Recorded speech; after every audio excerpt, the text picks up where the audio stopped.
गोलमाल है भाई, सब गोलमाल। शिक्षा में हो, व्यापार में हो, राजनीति में हो या हो प्रशासनिक सेवा में, हर जगह आपको देखने को मिलेगा गोलमाल। लालच का गोलमाल या भ्रष्टाचार का गोलमाल। क्यों करते हैं हम गोलमाल या क्यों करता है कोई गोलमाल, ये सब देखेंगे आप KRJ न्यूज़ पर मेरे साथ। गोलमाल है भाई, सब गोलमाल है।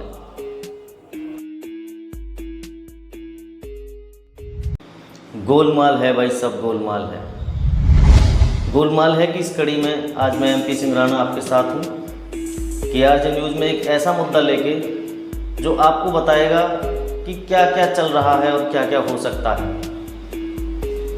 यानी आप हिंदुस्तान में हैं तो यहाँ सब कुछ संभव है।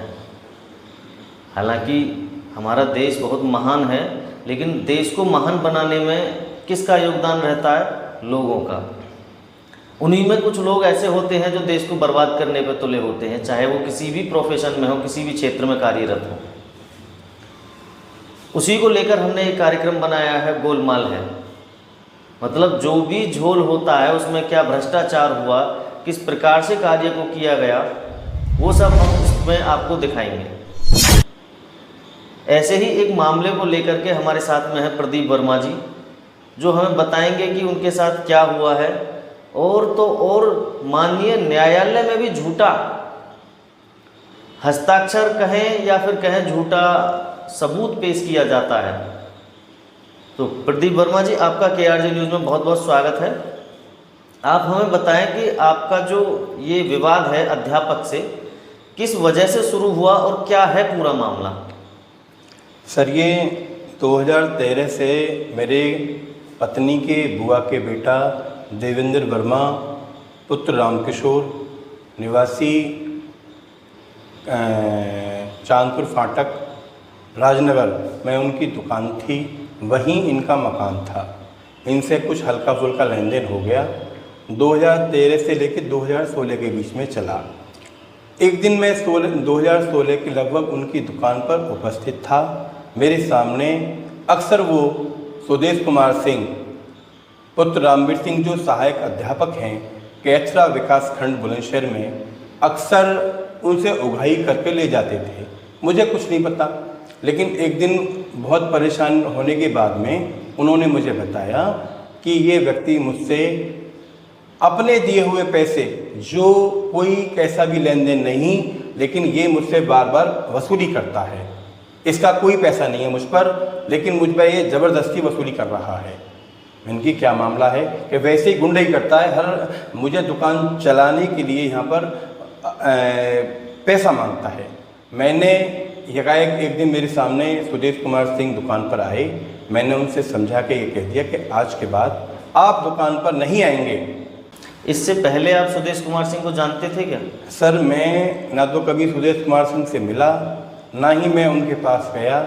मैंने तो खाली 2016 में अपनी रिश्तेदार देवेंद्र वर्मा की दुकान पर देखा था। अच्छा, फिर क्या हुआ जब आपने मना किया? मैंने उसके बाद 2018 में सुदेश कुमार सिंह ने मेरे रिश्तेदार देवेंद्र वर्मा के खिलाफ एक परिवार माननीय न्यायालय बुलंदशहर में दाखिल किया, जिसमें देवेंद्र वर्मा, उनकी पत्नी लता वर्मा, उनका पुत्र करण वर्मा जो उस समय नाबालिग था, और उनके बड़े भाई विनोद वर्मा, उनके समधी संजीव कुमार निवासी संभल, मेरा नाम प्रदीप कुमार वर्मा, मेरे बड़े भाई असिस्टेंट कमिश्नर रेलवे, इस समय बिहार मुगलसराय में उनकी पोस्टिंग है, उनका नाम, मेरे सगे छोटे भाई MLA MP कोर्ट में ADGC हैं, उनका नाम। उन्होंने एक झूठा साज बनाकर कंपनी बनाई थी, इस तरह का उन्होंने मुकदमा डाला। माननीय न्यायालय बुलंदशहर ने केवल देवेंद्र वर्मा को दोषी मानकर बाकी लोगों के नाम निरस्त कर दिए। उसके बाद सुदेश कुमार सिंह का पेट नहीं भरता है। एक 420 का मुकदमा वो 156(3) के अनुसार बनाते हैं और हम लोगों को फिर उसमें घसीटते हैं। यानी सारे लोगों को या फिर कुछ कम करते हैं? सारे लोगों को। ठीक। उसमें पुलिस जांच करती है। जांच में हम तीनों भाइयों के नाम पुलिस अंतिम रिपोर्ट में निकाल देती है। ठीक है। उसके बाद वो मामला कोर्ट में विचाराधीन हो जाता है।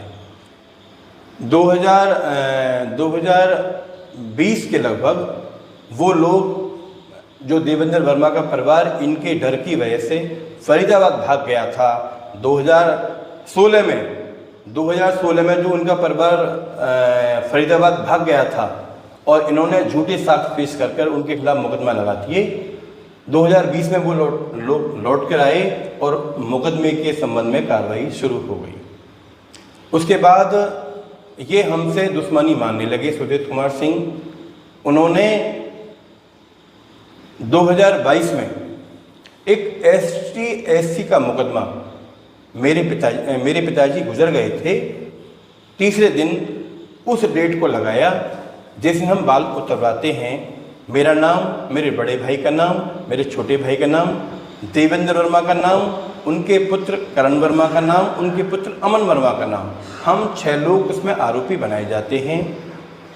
माननीय आदरणीय वरिष्ठ पुलिस अधीक्षक बुलंदशहर के जांच के अनुसार हम लोगों के मोबाइल ट्रेस किए जाते हैं और ट्रेस के अनुसार हम लोगों के कहाँ थे, जहां रोड पर कैमरा लगे हुए थे उनकी CCTV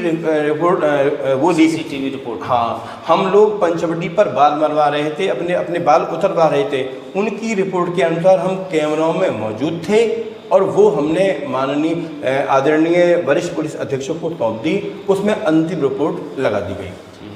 उसके बाद वो केस माननीय न्यायालय बुलंदशहर में आता है। सारे तथ्यों के आधार पर 2024 में हमारे पक्ष में माननीय न्यायालय बुलंदशहर खारिज कर देती है। उनके बाद में फिर एक षड्यंत्र हमारे खिलाफ रचा जाता है।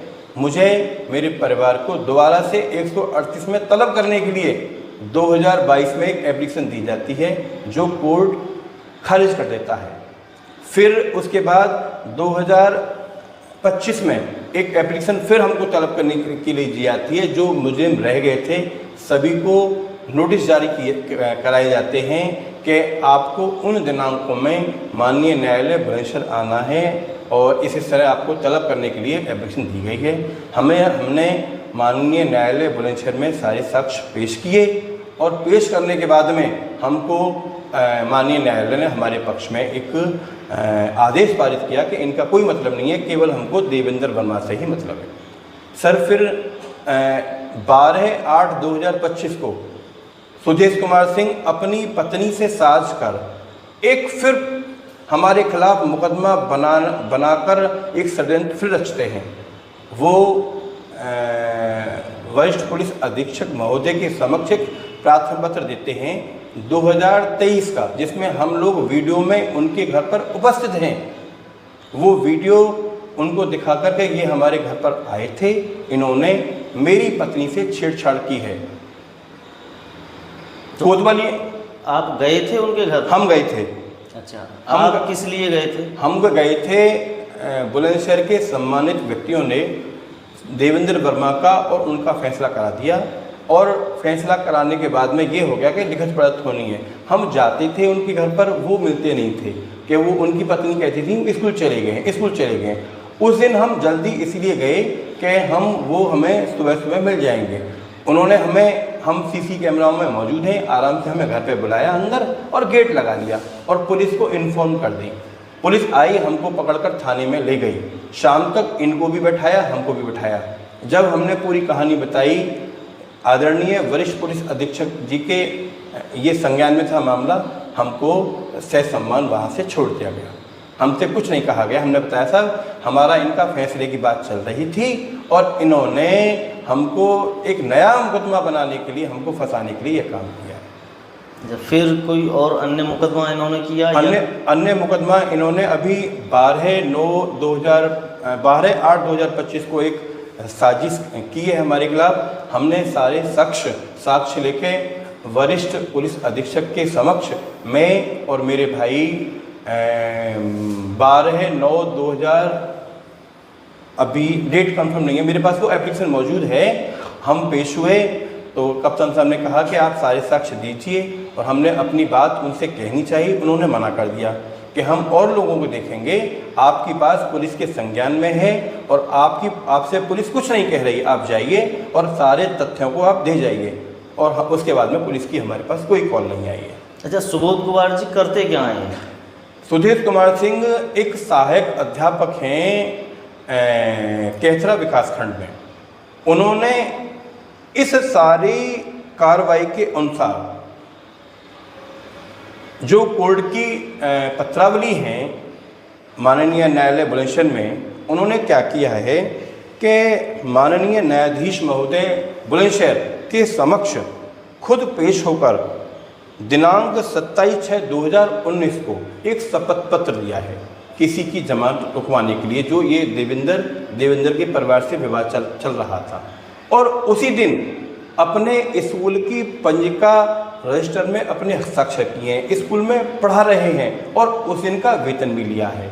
हमने RTR के माध्यम से उनकी कॉपी निकलवाई और माननीय न्यायालय बुलंदशहर में पैसा जमा करने के बाद एक ऑर्डर शीट निकलवाई, जो हमने मिलाकर 29/9/2025 को आदरणीय जिलाधिकारी के समक्ष पेश होकर हमने ये बताया, साहब इन्होंने 27/6/2019 को एक शपथ पत्र दिया।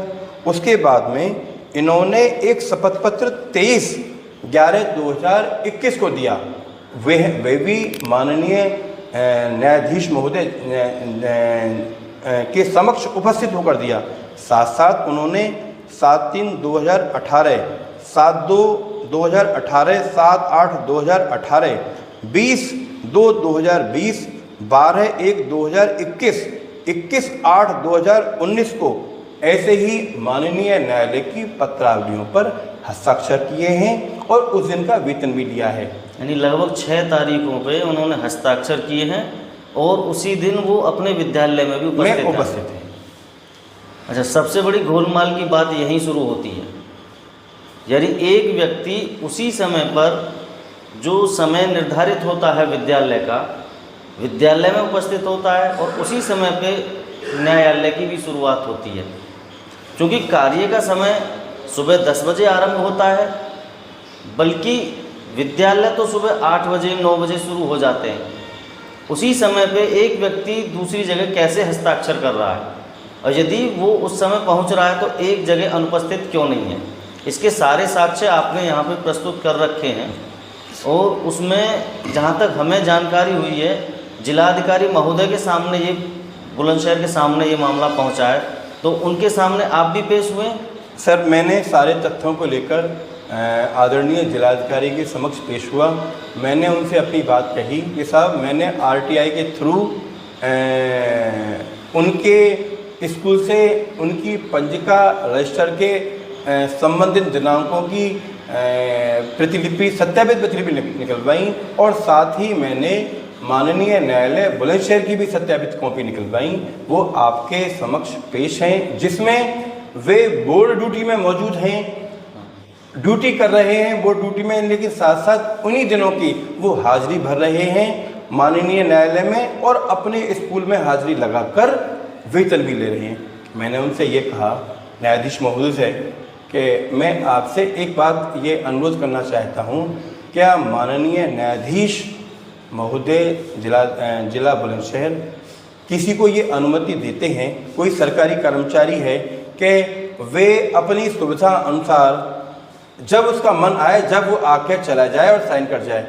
जहाँ तक मुझे जानकारी है, माननीय सुप्रीम कोर्ट के निर्देशानुसार माननीय न्यायालय की कार्रवाई सुबह 10 बजे से लेके शाम को 5 बजे तक रहती है। हम माननीय न्यायालय के क्रम अनुसार जब हमारा नंबर आ जाता है, जब आवाज़ लगती है, जब हमको उस कार्रवाई में शामिल करना होता है। इसी कॉपी में मैंने माननीय बार काउंसिल चेयरमैन शिव किशोर गौड़ जी के समक्ष उनके खुर्जा ऑफिस पर 1 तारीख 10वां महीना को उनके समक्ष पेश होकर मैंने सारे तथ्य दिए और उनको बताया कि सर, ये इस तरह की घटना है और इस तरह एक व्यक्ति 2 जगह सरकारी कार्रवाई में नहीं शामिल हो सकता।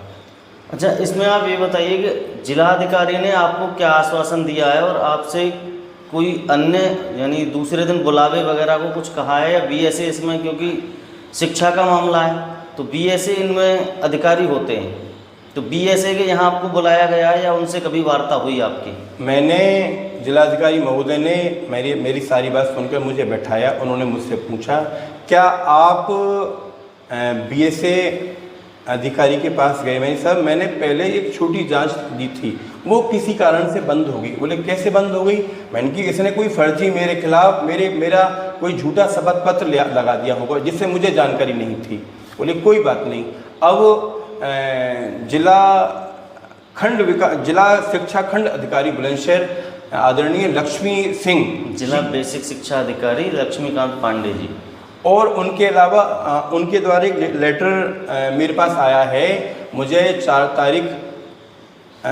अक्टूबर समय 2:30 पर जो डीएम रोड पर उनका ऑफिस है वहाँ मुझे पूरे तथ्यों के साथ हाजिर होने का आदेश दिया गया है। यानी आपको बुलाया आया है वहाँ से? हाँ जी जी, आपको जाना है। हाँ चलिए, आपने ये पूरी जानकारी दी। इसके अलावा आप हमें ये बताइए इनकी पत्नी क्या करती है जिन पर आरोप आप लगा रहे हैं? इनकी पत्नी वार्ड नंबर 5 से सभासद हैं और ये दोनों पति पत्नी साज करके ऐसे ही लोगों को बेवकूफ़ बनाते हैं, लोगों को डराते हैं। कितने ही परिवार इन्होंने उजाड़ दिए।